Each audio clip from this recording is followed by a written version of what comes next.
Good morning. अब हम करेंगे rotational energy levels of diatomic molecules and it's spectrum.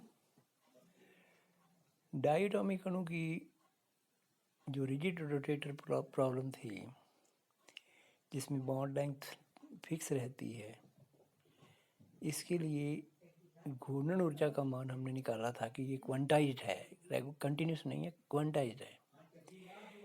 तो ई जे यहाँ सब्सक्रिप्ट सिर्फ इस बात के लिए कि जे पर निर्भर करती है energy H cross square upon 2 आई जो है वो म्यू आर स्क्वायर है। म्यू यहाँ पर दोनों डायटोमिक अणुओं का रिड्यूस्ड मास है।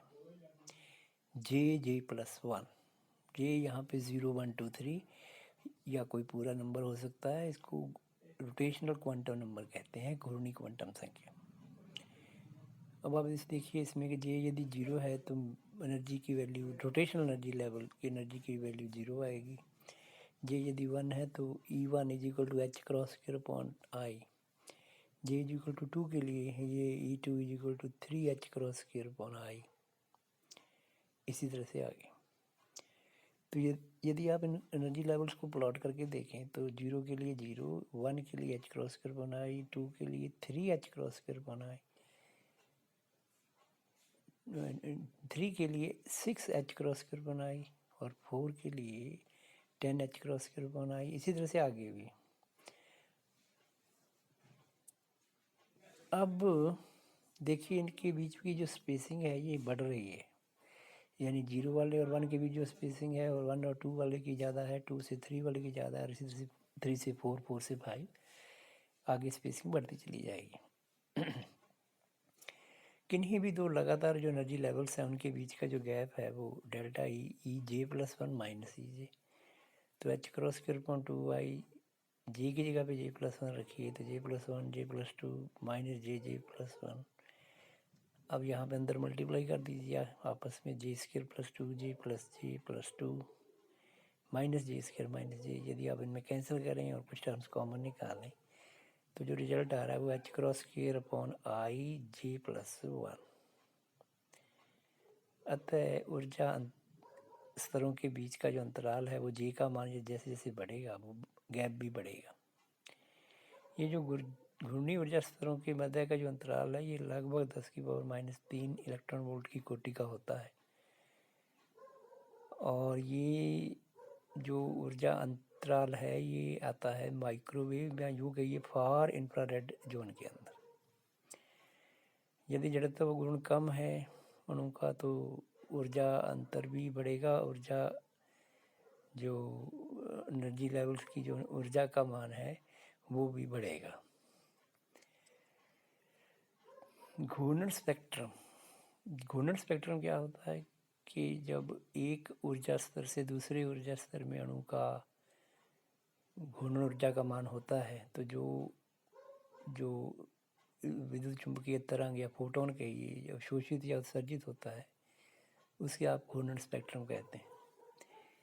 तो जिन अणुओं में स्थायी द्विध्रुव गुण होते हैं, permanent dipole, electric dipole movement, तो वो जो है वो घूर्णी स्पेक्ट्रम दिखलाते हैं, जैसे HCl, HF, क्योंकि ये जो है वो विद्युत चुंबकीय किरणों से अन्योन्य क्रिया करते हैं। विद्युत चुंबकीय विकिरणों से, क्योंकि ये पोलराइज्ड अणु है तो इलेक्ट्रिक फील्ड और मैग्नेटिक फील्ड की वजह से इस पर लगता है फोर्स, यानी विद्युत चुंबकीय तरंगों की वजह से इनकी घूर्णन ऊर्जा कम या ज़्यादा हो जाती है, जिससे की वजह से ये घूर्णन स्पेक्ट्रम दिखाते हैं। जबकि जो H2CH4CO2 जो नॉन पोलर अणु हैं उनका विद्युत चुंबकीय तरंग से कोई इंटरेक्शन नहीं होता, इसलिए वो घूर्णी स्पेक्ट्रम जो है वो नहीं दर्शाते। अब है selection rule. Selection rule means कि घूर्णी ऊर्जा का मान किसी भी अणु की वो कहाँ से कहाँ तक परिवर्तित हो सकता है। तो सिलेक्शन रूल है delta G is equal two plus minus 1। Plus minus 1 का मतलब ये कि डेल्टा जी +1 है तो ये फोटोन के अवशोषण को प्रदर्शित करता है। डेल्टा जे यदि -1 है तो ये फोटोन की उत्सर्जन को व्यक्त करता है। अब आप देखिए इसमें यहाँ पे डेल्टा ई जो है वो हमने पहले भी निकाला था, EJ+1 - EJ, तो इसकी वैल्यू जो आती है वो H×I/J+1। यहाँ पे आप देखिए राइट साइड के अंदर J=0 के लिए ऊर्जा स्तर प्लॉट किया गया है, 1 के लिए, 2 के लिए, 3 के लिए, 4 के लिए, 5 के लिए। अब डेल्टा J+1 का मतलब ये है कि अंतिम जो ऊर्जा स्तर है उसमें और प्रारंभिक में 1 का अंतर है। तो 0 से 1 के लिए डेल्टा J+1 है, 1 से 2 के लिए भी डेल्टा J+1 है, 2 से 3 के लिए भी डेल्टा J+1 है, ऐसे ही 3 से 4 और 4 से 5 के लिए भी डेल्टा J+1 है। ये सारे ही जो निशान है ये ऊर्जा के अवशोषण को शो करते हैं, यानी इनमें फोटोन का अवशोषण हुआ है। अब जब फोटोन का अवशोषण हुआ है तो किस आवृत्ति का फोटोन अवशोषित हुआ है वो यहाँ से निकल सकता है कि न्यू = h×2πI/J+1। यहाँ पे न्यू जो है वो h/न्यू के बराबर है, यानी ऊर्जा जो है वो h/न्यू के बराबर है, h से डिवाइड कर दिया है, जिससे इस साइड में h× में से एक h× जो है वो h/2π लिख करके आपने कैंसिल आउट कर दिया है। अब ये h×2πi को आप कह दीजिए सम कांस्टेंट 2b, या b को कह दीजिए h×4πi, तो न्यू = 2bj+1। b को रोटेशनल कांस्टेंट कहते हैं और ये भी जो इसका जो यूनिट है वो भी हर्ट्ज है, यानी आवृत्ति वाला ही है। तो न्यू बार एक और टर्म है जिसकी टर्म्स में हम तरंग संख्या बोलते हैं, वो न्यू/c के बराबर होता है। यही फ्रिक्वेंसी तरंग संख्या की टर्म्स में भी लिखी जा सकती है, वेव नंबर, यानी ये है एक्चुअली 1/λ, तो ये है 2b/cj+1।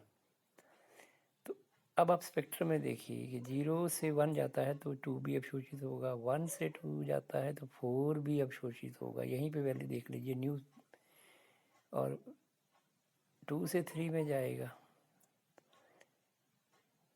2 से यदि 3 में जाएगा तो 6b अवशोषित होगा, 3 से 4 में जाएगा तो 8b, और 4 से 5 जाएगा तो ऐसे 10b, और इसी तरह से आगे।